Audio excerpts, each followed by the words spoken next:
안녕하십니까. 북한은 제5차 핵실험에 이어서 ICBM에 장착할 수 있는 80톤급의 로켓 엔진을 분사시험을 성공적으로 마쳤다, 이렇게 발표를 했죠. 미국이나 한국 전문가들이 그걸 인정하는 것 같습니다. 북한은 ICBM 기술까지 다 완성하고 대륙간 잠수함 발사 탄도미사일 SLBM도 성공했고 소형화도 성공. 그렇다면 핵무장에 필요한 모든 기술을 자체적으로 다 확보했다, 이렇게 보면 되겠고요. 다만 무기 신뢰도를 더 높이고 완성하기 위해서는 몇 번 더 발사해보고 사거리도 조정하고 몇 가지 문제가 있긴 있습니다만, 그런 것은 그저 시간 문제다, 시간 문제죠. 이렇게 이제 봅니다. 이렇게 북한에서 계속적으로 국제 제재에도 불구하고 핵무장을 꾸준히 연구 발전시키는데, 처음에 미국의 전문가들도 체제 유지용인가 보다, 이 정도로 생각했다고 그래요. 보도에 의하면 그렇습니다. 그런데 이게 점점 보니까 그게 아닌 것 같거든요. 이제는 북한이 정말로 전쟁을 하기 위해서 저렇게 하는 거 아니냐 하고 걱정하기 시작했다는 거죠. 북한이 정말로 전쟁을 준비하고 있는 것 같다 하고. 자, 여러분 어떠세요? 과연 북한이 정말 전쟁을 준비할까요?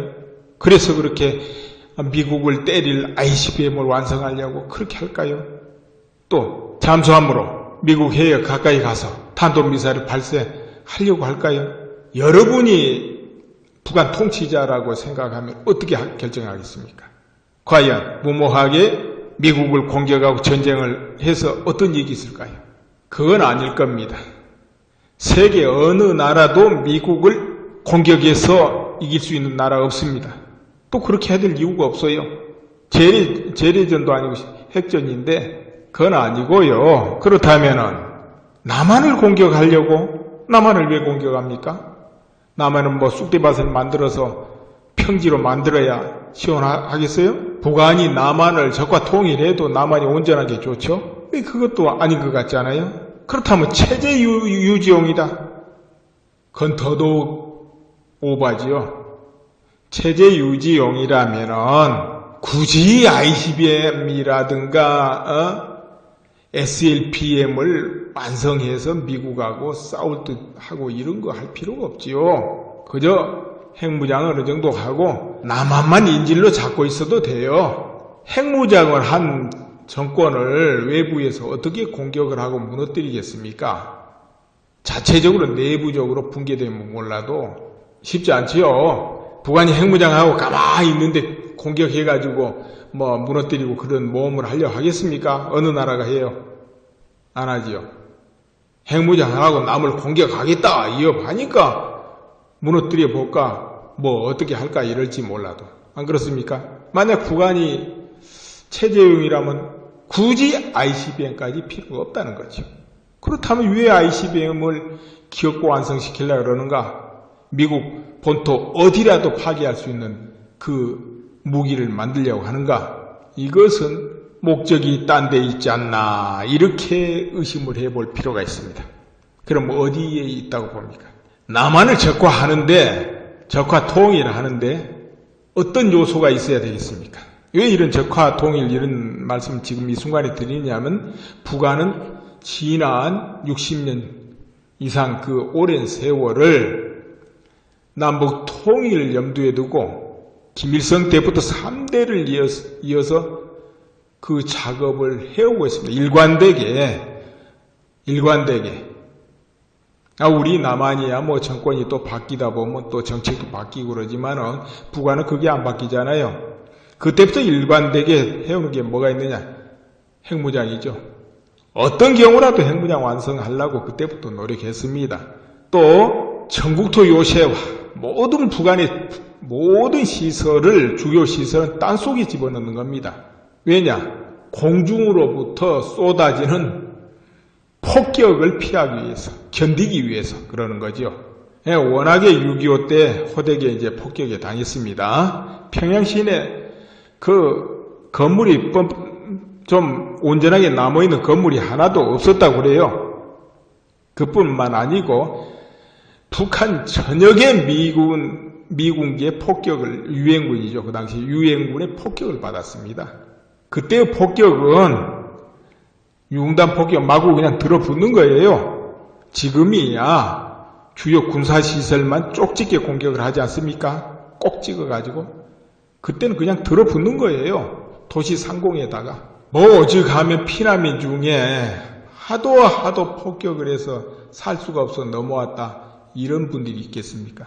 또 실제로 그런 분들이 많았다고 그래요. 뭐 대다수는 자유를 찾아서 남아했지만은 그 당시 이제 공산주의 하면서 모든 거 그냥 다 회수하고 나누고 쪼개고 이런 상황이니까 자유를 찾아서 남아했다는 거 아닙니까? 자, 그렇죠. 그런데 그때 호되게 이제 혼이 났어요. 폭격. 그 폭격을 피하려면 지하 땅굴이 최고다.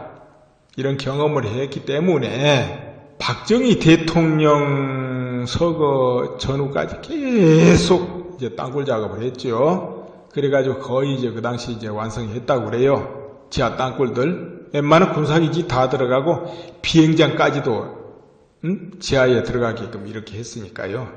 그리고 그 뒤로도 꾸준히 이제 땅굴 공사를 하는데 뭐 땅굴이라니까 그저 그냥 한두 명 지나다니 그런 땅굴이 아니고 이제 대형 땅굴이죠.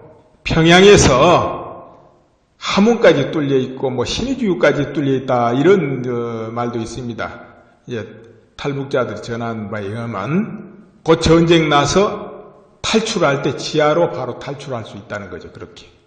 그러니까 이제 사방에 어마무지한 지하 시설을 갖춰놨다는 거지요. 물론 일반 그 땅굴 시설은 핵공격에는 못 견디는 그런 시설이겠죠.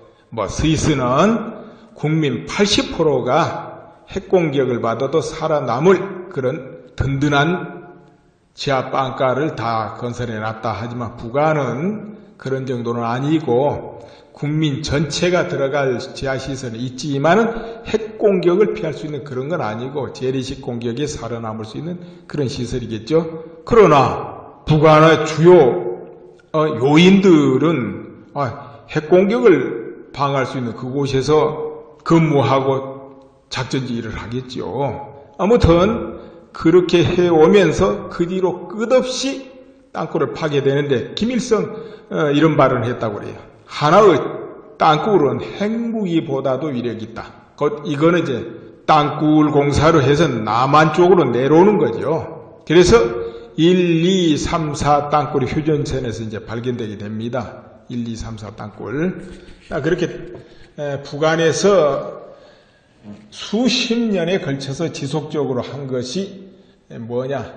지하 요새와 땅굴 공사고, 그 다음에 핵무장입니다. 핵무장. 핵무장은 때로 그렇기 때문에 멈출 수 없는 어떤 요인이 있는 겁니다. 통일을 위해서 필요하다고 보고 핵무장을 하는 거기 때문에. 한편으로 체제 유지용으로도 필요하겠지요. 이런 여망이 있다 보니까 김정일 때 고난의 행군 시절이죠. 90년대입니다. 그때 정말 흉년이 들고 곡식이 안 되고 그래 가지고 200만이 굶어 죽었다고 그러죠. 비공식 통계입니다. 그게. 북한 주민 200만이면 굉장히 많은 숫자 아닙니까? 북한 주민 2천만 되는데요. 200만이 굶어 죽을 때가 바로 고난의 행군 때입니다. 그때도 핵무기 연구는 멈추지 않았다는 거지요. 우리 한국에서는 김대중 대통령 그 정권이 들어서면서 그때 북한하고 이제 화해한다, 햇볕 정책이다 이래 가지고 원조도 하고 또 6.15 선언인가도 했죠. 평화선언입니다. 그건 남북이 서로 호혜 속에 평화롭게 살아보자 하는 것이 6.15 선언 뜻 아니겠습니까? 이때도 핵무기 연구는 멈추지 않았다는 거죠. 염원이 크기 때문에. 그 뒤로도 계속 이날 이때까지 그 어떤 제재가 가해져도 멈춘 적이 없다는 거 아닙니까? 그렇다면 이게 체제용으로만 그렇게 볼 수 있겠냐 이런 거죠. 아무튼 체제 유지용으로 뭐 핵무장하는 건 참 굉장히 유효한 건 사실입니다. 그리고 또 북한 입장에서는 뭐 그 길을 선택할 수 있겠어요. 왜 그러냐면 저 후세인과 리비아의 카다피가 몰락하는 걸 또 봤으니까 더더욱 핵무기를 가져야만 되겠다 이렇게 할 수가 있습니다. 그러나 이 핵무장 관련의 그 뿌리는 그보다 더 깊은 어떤 긴 세월의 목적이 있다는 거죠. 남한의 적과 통일. 근데 핵무기가 왜 적과 통일이 그렇게 필요하겠습니까? 여러분 한번 생각해 보세요. 북한이 한국을 통일하는데 가장 방해 요소가 뭐겠습니까? 바로 미군입니다. 미군. 1970년대 이전만 해도 북한 내부는 굉장히 안정돼 있었고 경제적으로 좋았고 군사력이 한국보다 앞서 있었어요. 그런데 한국은 어땠습니까? 계속 소요시 끊임없었죠. 거기다가 정권 교체. 정말 한국에 여러 사태들이 많았습니다. 자, 이럴 때 북한이 왜 한국을 공격하지 못했겠습니까? 미군이 있어서 못한 겁니다. 미군. 이 미군이 철수하면 좋겠는데 미군이 철수합니까? 안 하지요. 그럼 어떻게 하겠습니까? 이 핵무기가 완성돼서 ICBM이 작동할 정도 되고 SLBM 잠수함에서 발사하는 탄도미사일이 날아갈 정도 되면은 미국도 달라지죠. 한국에 어떤 유사시, 어떤 사건이 나고 미군이 대대적으로 증원 개입해야 될 때 미국이 못해요. 상호방위조약도 조약이지만 핵폭탄 맞아가면서 한국 돕자고 할 수가 없다는 거지요. 북한에서 공격 안 해요. 미국 안 하는데 개입하면 공격하겠다 이렇게 하죠. 이제 위험용이죠. 근데 북한이라는 나라가 또 쏘지 말란 것도 없어요. 그렇게 될 때 미국 조야 국민들 어떨까요? LA가 날아갔을지도 모르고 와싱턴이 파괴될지도 모르는데 수십만 백만이 죽을지도 모르는데 한국을 위해서 증원, 파견 찬성해 줄까요? 위에서도요?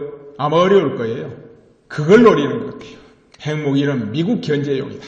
체제용도 체제 유지용도 유지용이지만 체제 유지용은 좀 오바예요.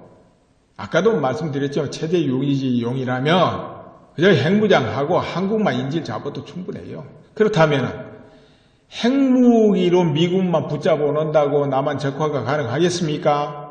옛날 70년대 같으면 군사력으로 더 강하니까 밀고 내릴 수 있다 하지만은 지금은 북한 군사가 어떻게 돼 있습니까?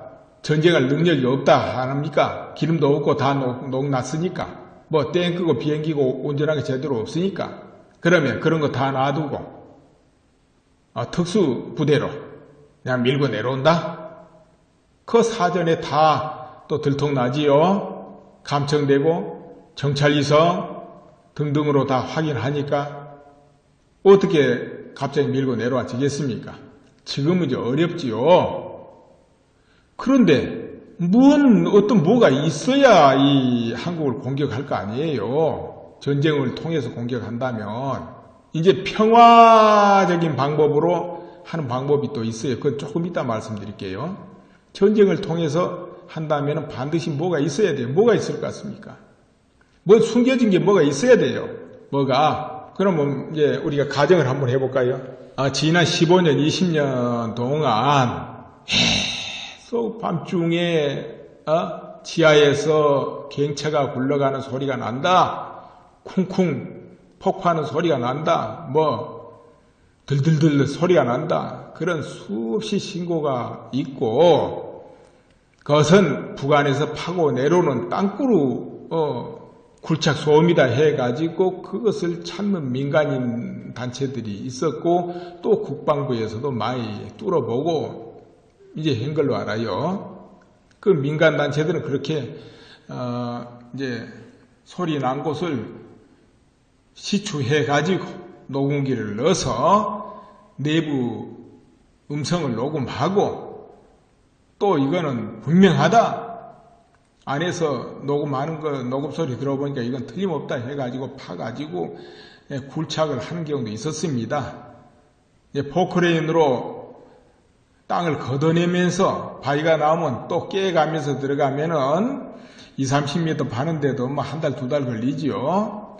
그 돈도 많이 든다고 그래. 1억, 2억씩 1억 든다고 그러는데, 이제 그렇게 굴착해 보기도 했습니다. 그러나, 여러 가지 뭐, 파다가 보면은 증거품이라고 과학적으로 이렇다고 뭐 많이 나오긴 나왔다고 이제 제시를 했어도, 아직까지 뻥 뚫린 구멍을 찾아내지는 못했어요. 뭐 찾는다 하더라도 역대책이라고 안에서 그곳의 토양과 암석으로 다 굴을 메워버린다 이렇게 주장합니다. 이 땅굴 탐사하는 단체에서는 그 주장을 해요. 또 국방부에서는 다 거짓말이다. 우리가 파보니까 없더라. 또 그래요. 그래서 아직까지 분명하게 결과가 드러나지 않았어요. 또 땅굴이란 게 그렇게 찾기가 어렵답니다. 시추 수십 백군데에서 어떻게 겨우 뭐 하나 걸릴 정도 이런 정도라고 그래요. 이 땅굴 찾기가 어렵다는 거죠. 그리고 이제 월남 그 구지 땅굴 알죠? 게릴라전을 위해서 그거는 판 거죠. 그래서 아주 가늘게 좁게 검질까지 파서 사이공까지 이르렀는데 그 길이가 295km? 65km입니까? 그 정도 된 땅굴이었죠. 그건 게릴라요. 그러나 북한에서 남한으로 파고 들어왔다, 수도권에 파고 들어온다 이런 거는 이제 그런 땅굴이 아니고 한 시간에 수만 명이 쏟아져 나올 정도 이제 그런 인원이 이동할 수 있는 대형 땅굴, 장비까지 동원할 수 있는 그런 땅굴 말하는 거죠.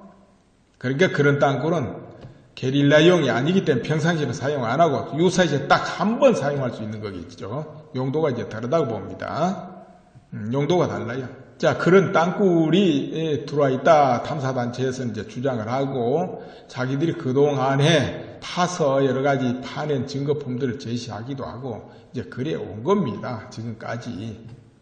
근데 아직까지는 이제 뚜렷한 성과는 없죠. 자, 그렇다면은 지금 이제 여기서 누구 말이 옳다.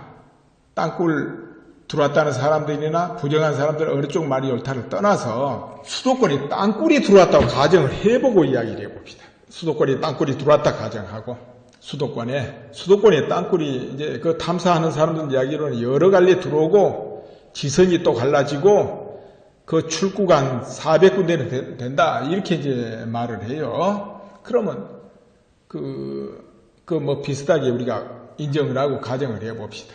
그러면 이 핵으로 미국은 견제하고 어느 날 갑자기 땅굴을 이용해서 수도권을 장악한다. 이 시나리오가 가능할 수 있는 거지요. 밤에 어느 날 갑자기 한국군 복장을 하고 아니면 사복을 일부 입고 각자 정해진 고수랑에서 즉각 돌진해가지고 주요 요인들을 모두 체포하고 또 군부대 같은 데는 그 주요 사령부나 이런 부대 밤에 장악을 하고 이제 북부 쪽을요 이렇게 할 수 있을 수 있습니다. 그게 어렵다고요? 그게 뭐 되느냐고요? 물론 어렵죠. 당연히 어렵습니다. 그것도 땅굴이 들어올 리가 있냐? 국민 대다수 안 믿어요. 사실 또 그게 쉽지 않아요. 우선 당장에 생각해 보세요. 그 땅굴을 파내러 오면은 엄청난 그 버럭이 나오잖아요. 그 안에서 버럭이. 그 버럭을 어떻게 처리했냐 이런 문제가 걸리죠. 안 그렇겠습니까? 그런 거 싣고 나가고 들고 나오면 인공위성에 안 걸리겠습니까? 정찰위성에? 걸리죠, 대번에. 그럼 탐사반은 또 이렇게 주장해요. 그런 버럭은 저 북부에 옛날에 그 팠던 폐광들이 많다. 탄광도 있고 뭐 폐광들이 많은데 거기다 다 버린다. 거기다가 그리고 또 서해 관문공사다, 무슨 댐이다, 이제 공사가 많았지 않아요? 그 버럭으로 다 공사하면 모른다, 이렇게 주장합니다. 그리고 나온 가루는 비 올 때 강물에 흘려버리면 고마이다는 거죠. 이렇게 처리한다, 이렇게 말을 해요. 그럼 또 그 땅굴 들어올 수 없다고 주장하는 쪽에 이런 주장합니다. 공기, 그 멀리 파고드는 공기가 타개서 못하는, 그건 어떻게 하느냐. 그러니까 또 탐사반에서는 그 강제 환기시키고 중간중간에 환기금 조그맣게 내서 환기시킬 수도, 이건 얼마든지 한다 그러죠. 또 사실 탈북자들이 그 북한에 땅굴을 엄청나게 이제 자기들 부대마다 파는데 환기 문제는 다 해결한다고 그렇긴 해요. 또 우리가 상식으로는 멀리 들어가면 환기가 안 되지 않냐 해도 그거 하고자 하면 어떤 연구를 해도 할 수가 있는 거죠. 그럼 물은 어떻게 하느냐 이죠. 물. 땅굴 파다 보면은 물이 나옵니다. 지하수. 그 지하수는 어떻게 처리하느냐? 그럼 그것도 그렇게 말하죠. 탐사관들은 저 들어올 때는 깊이서 들어와 가지고 조금씩 높인다는 거죠. 남한 쪽으로 오면서. 그리고 또 중간에 웅덩이 파고, 물고기 웅덩이 파고, 또 높이고, 웅덩이 파고, 높이고. 이래서 물이 북한 쪽으로 흐르게 만들고, 웅덩이에 물을 넘기고, 이런 식으로 하기 때문에 물이 동굴에 차서 못 팔 일은 없다, 이래요. 그럼 또 이렇게 또 주장하죠. 무슨 땅굴을 수십 킬로를 팔 수 있냐? 또 이렇게 이제 주장합니다. 부정하는 쪽에서. 탐사반은 왜 수십 킬로 못 파냐 이러죠. 거기서 무슨 연구를 해요. 해저 터널이다, 뭐다 요즘 기술로 수십 킬로 못 팔 건 없지요. 또 알프스 같은 데는 자동차 도로 30분 이상 터널로 달리기도 하고 그러지요. 그래서 이제 그런 건 사실은 팔 수는 있겠는데, 북한에서 그렇게 땅굴 파고 오는 거는 이제 그런 공사하고 또 다르기 때문에 과연 그게 되겠냐 이렇게 하지만은 아무튼 건 할 수 있다는 거죠. 그리고 탐사반 주장으로는 70년대쯤에 자동굴착기 TBM이라고 있죠. TBM. 예, 우리 한국에도 큰 건설업체 TBM을 돌리죠. 큰 터널 들고 올 때. 근데 TBM이 또 작은 것도 있어요. 그저 한 2m 동굴 막 이렇게 뚫는 거. 근데 북한의 TBM을 대량 스웨덴 같은 나라에서 구입을 해가지고, 스웨덴 같은 나라에서 대량으로 구입해가지고, TBM을 작동시켰다는 거지요. 근데 TBM이란 것이 보통 하루에 암석층도 10m 이상 뚫은다 그래요. 전진 속도가 10m 이상? 적은 것 같습니까? 굉장하죠. 1년이면은 3, 4km 뚫잖아요. 그렇게 되면 10년이면 40km 뚫래요. 20년이면 80km네요. 그렇죠? 이거 굉장한 거지요. 아무튼 그래 이제 탐사반이 주장하고 우리 국방부 절대 부정하고 또 안 믿는 사람들 당연히 부정합니다. 또 우리 국민들 잘 안 믿어요. 실제로 믿기 어려워요. 그런데 일단은 여기서 안보라는 것은 만에 하나 정말 불확실, 이것도 챙겨야 되거든요. 안보라는 것은 근거가 있고 증거가 있는 거는 이미 사태가 터진 거기 때문에 의미가 없고요. 미리 안보를 챙기고 방어하는 것은 불확실해서 챙겨야 됩니다. 불확실, 확실치 않는 데서 불확실. 또 우리가 상식, 기본, 누구나 믿는 자리에서는 전 절대 안 된다 하는 거가 있어요. 그 상식적으로. 그러나 이 전략가는 바로 그 자리를 공격합니다. 그렇게 예를 들자면 어떤 성의 삼면이 절벽이라 해보세요. 그러면 성 위에 있는 사람들은 그 절벽으로는 적이 못 올 것이다. 이렇게 믿을 수 있습니다. 그건 상식이에요. 진짜 어렵거든요. 그거는. 그런데 그 안 되고 절대 못해 하는 자리를 뚫으면 어떻게 되겠습니까? 그걸 넘는 방법을 찾아서 넘어간다면 그럼 바로 그 성은 점령당합니다. 전략이라는 것은 설마 하는 자리, 적이 안심하는 자리, 믿는 자리 거기를 뚫거든요. 물론 기본적인 상식선의 교육까지는 못 들어요. 그건 상대도 다 아니까. 다 대비하고 있으니까. 근데 대체로 안심하고 믿는 자리엔 대비가 좀 약합니다. 대비가 약해요. 바로 그 허점을 노리는 거죠, 보통. 전략이라는 것은. 저 대륙을 횡단해서 멀리 원정하고 먼 나라 공격하는데 제일 뭐가 문제입니까? 보급이 문제죠. 그래서 옛날에는 대군이 이동하면 그 뒤로 보급한 인원이 군대 수보다 더 많게 따라다녔어요. 마차 끌고 치고. 군대가 먹고 보급품이 있어야 싸우니까요. 그러니까 이동 속도가 많이 느리죠. 그 현대도 마찬가지입니다. 그런데 그 변수를 깨뜨려본 군대가 나타나요. 바로 몽골군이에요. 칭기즈칸. 그들은 상상 초월 속도로 진군했어요. 보급 걱정 없이. 왜 그러냐? 전부가 기마병에다가 병사 안에 말 서너 마리, 된 마리 다 끌고 다니니까. 그리고 보급품 뭡니까? 뒤에서 후방에서 양떼 몰고 따라와요. 양떼 몰고. 그리고 병사들마다 말 잔등에 한 달치 식량 실려 있어요. 뭐냐면은 고기를 말려가지고 두들겨가지고 푸석푸석 두들겨가지고 가볍게 해가지고 양피 안에 보관해가지고 묶어놓거든요. 그건 가볍죠. 그거 싣고 전쟁 얼마든지 하죠. 그런데 그것이 한 달 식량이라는 거예요. 한 달. 그럼 몽골군은 한 달 동안 먹지 않고 기동하고 작전할 수 있다는 거죠. 그러니까 일반적인 전쟁의 상식을 깨고 바람같이 진군하고 바람같이 후퇴하는 거죠. 그래서 칭기스칸이 저 호라짐 제국을 정벌할 때 지금의 이란하고 그 몇 개 나라 겹친 나라인데요. 큰 제국이었죠. 호라즘인들이 상상할 수 없는 속도로 들어온 거예요. 대비를 못한 거죠. 워낙 빨리 들어오니까. 호라짐 제국이 40만 정병이 있었어요.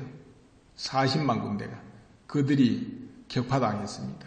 그와 같이 안보라는 것은 증거를 기다리고 확증을 기다리면 늦어버려요. 여러분 잘 아시는 9.11 사태도 9.11 그 빈라덴이 공격한다는 정보가 많이 들어왔다래요. CIA니 다른 여타 정보기관에. 그런데도 분명한 증거가 이제 없지요. 그러니까 거기에 대한 철저한 대비를 이제 안 했는데 그런 사태가 난 거예요. 책임자 입장에서는 그거 용단을 내려가지고 대비하기가 어려워요. 그러면 시끌시끌하거든요. 그러다가 아무 사태도 안 나면 자칫하 뭐 문책당을 책임져야 돼요. 뭐 화산이 터진다. 과학자들이 했는데 안 터지고 뭐 피난 가면 어떻게 됩니까? 다음에 그 피난했던 사람들이 욕할 거 아니에요? 그게 쉽지 않아요. 그런데 증거 불확실한 그 상태에서 용단을 내릴 수 있고 대비를 할 수 있어야죠. 대비하면 사태 안 터져요, 당연히. 저쪽이 공격할 쪽에서 그거 알고 안 하거든요. 멈추거든요. 다음을 기약하거든요. 그렇게 결국은 막는 거지만, 일반 국민이 볼 때는 왜 헛짓거리 하나 이렇게 되겠죠. 그래도 대비를 했기 때문에 막아진 건데. 그래서 대비는 이제 늘 해야죠. 그래서 안보는 항상 대비해야 되는 겁니다. 그래서 땅굴이란 것이, 그래, 있다고 대비를 해봅시다. 그렇다면 땅굴을 가지고 어떻게 작전할 것 같아요? 어느 날 갑자기, 아까 말씀드렸네, 그거. 어느 날 갑자기 한국군 복장으로 아니면 사복을 입고 튀어나와서 정해진 곳에 공격 직결을 순식간에 합니다. 그래서 요인하고 다 체포하고 이렇게 되고 또 이렇게 할 수도 있겠네요. 대외적으로 한국군이 구태타를 일으켰다. 이렇게 할 수도 있겠네요. 방송국 장악하고 그렇게 방송하고 한국군이 구태타 이렇게 됐다 하면 자 이제 그렇게 될 때는 당연히 행정, 입법, 사법은 해산이잖아요. 혁명이니까 해산이면 북한을 추종하는 세력으로 하여금 그 전면에 나서서 임시정부를 구성할 수도 있어요. 임시정부, 입법, 사법, 행정, 임시정부 구성하고 그렇게 해서 장악이 갈 수 있고 또 긴가민가 하고 있는 부대들 다 정식으로 전부 기관들 장악해버릴 수 있죠. 여차하면 체포할 수도 있고 이렇게 해는 물론 그 뒤에 밝혀지지만은 그 며칠간은 유효할 수 있거든요. 작업할 수 있는 그 기간을 얻을 수도 있죠. 자, 그렇게 하는 방법도 있겠는데 또 그래가지고 들통이 난다. 들통이 나면 그때 북한군 바로 전면전 이제 들어오는 거죠. 그 휴전선에서 내려오는 거죠. 미군이 그때 개입할 때는 이제 핵무기로 이어가고 이렇게 할 수 있는 거죠. 또 남한에 저항 세력이 있다 하면은 소형 핵무기 또 사용할 수도 있어요. 저 섬을 하나 날릴 수도 있고 군사기지 하나 날려서 민간인들 별로 없는 곳에 거기 하나 쏠 수도 있고 그러겠죠. 자, 이렇게 해서 적과 통일을 할 수도 있다. 이런 게 있고. 그럼 지금부터 이제 그 땅굴은 없다. 이렇게 해봅시다. 그래도 뭐 요즘 땅굴 있다고 믿어지지도 않아요. 왜 그러냐면 요 근래 못 보던 못 보던 분들이 나타나서 뭐 사방에 다니면서 요 아래도 북한 탱크가 20대 있다, 저 밑에도 30대 있다, 이러고 다녀요, 사방에. 그리고 주요, 우리 이제 주요 가장 중요한 시설 한 군데, 거기는 땅굴이 40개 들어왔다 그래요. 아니, 수도권에 하나 들어왔다 해도 안 믿는데 40개 그 어느 한 곳을 집중해 들어온다면 누가 믿겠습니까? 가는 데마다 땡코 들어와 있다면 또 누가 믿고, 그런 말 들어보면 믿던 사람도 안 믿어요. 뭐 그분들이 애국심이 넘쳐가지고, 그리고 다니다 보니까 어떤 확신에서 그렇게 하는지, 아니면은 정말 믿는 사람들 믿지 말라고 일부러 물타기 하러 하는지 뭐 모르겠지만은, 그분들이 이제 애국심으로 그러고 다닌다고 이제 믿고 싶어요. 아무튼, 이 땅굴 들어왔다는 게 그리저리 해서 믿기 어려운 부분도 많이 생겨버립니다. 자, 일단 땅굴은 지금부터 없다 가정해 봅시다. 그러면 어떤 방법으로 또 뭐를 할까요? 뭐가 하나 있어야 될 거 아니에요? 또 이렇게 할 수 있겠네. 평화적으로. 북한이 핵무장 완료했고 미국한테 평화협정 요구하는 겁니다. 또 한국에는 평화공세 계속 해가지고 앞으로는 싸우지 말자 이러고 평화공세하고 한국 또 원조도 받고 이렇게 하는 거죠. 그리고 계속 이제 평화공세합니다. 그러면 미국이 평화협정을 거절할 것 같습니까? 찬성할 것 같습니까? 이제 북한이 핵무장을 완전히 완료해버리면 미국이 북한을 공격하기도 뭐하고 아마 평화협정 찬성할 가능성이 많아요. 그때는. 또 한국의 분위기도 또 달라질 거예요. 그렇게 되면. 그러면은 한국의 북한의 추종 세력들이 각계각층에서 이제 더 활동 열심히 하고 또 정권도 장악하고 이런 상황이 됐다 하면은 북한에서 한국 보고 자 평화협정 하자 하게 되면 할 가능성이 많잖아요. 그 다음에 또 뭐가 기다리겠습니까? 그때는 이제 평화협정에 의해서 연방제 하자 이렇게 될 수 있죠. 또 미군은 또 철수해라 이렇게 되고 그렇게 되면은 주도권이 이제 북한에 확실하게 넘어간다 이렇게 되는 거죠. 그렇게 되면은 북한은 또 전쟁을 하지 않고 남한을 컨트롤하고 이런 상황으로 가겠고 그 뒤에는 여러분이 그냥 상상하세요. 어찌 될지는 여러분이 이제 상상해 보면 될 것 같네요. 자, 이런 가정이 있을 수 있습니다. 이런 가정. 그러니까 북한의 핵무장은 통일을 위한 적과 통일을 위한 도구다. 적과 통일을 위한 도구가 아니겠냐. 이제 이런 의심을 우리가 이 시점에서 해야 된다는 거죠. 이 시점에서 그냥 그건 체제 유지용이다. 뭐 핵으로 뭐 동족인 남한을 공격하겠냐. 뭐 어째 하겠냐. 이런 그냥 단순 논리보다는 북한이 저렇게까지 핵에 집착할 때는 뭔 까닭이 있지 않겠냐. 다른 숨은 목적이 아니겠냐. 이걸 우리가 의심해 볼 필요가 있다. 이것을 말씀드리고 오늘 여기서 끝내겠습니다.